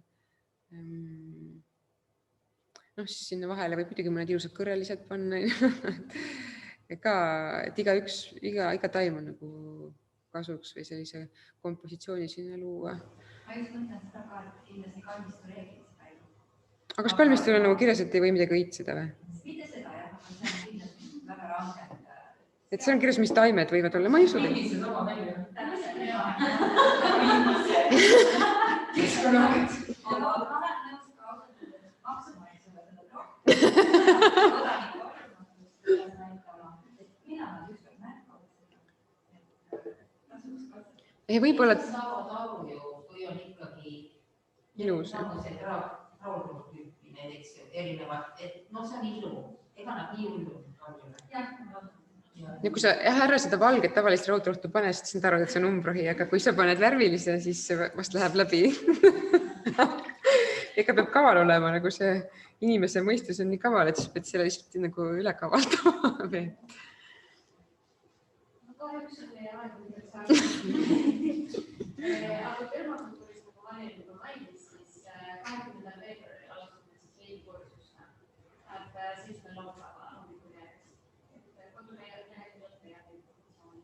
See on siis selline, et ikkagi need kohtumised ei ole nagu ette lindistatud, vaid need on sõntes laivis ja et saate küsimusi küsida ja lihtsalt me ei asu ühes ruumis.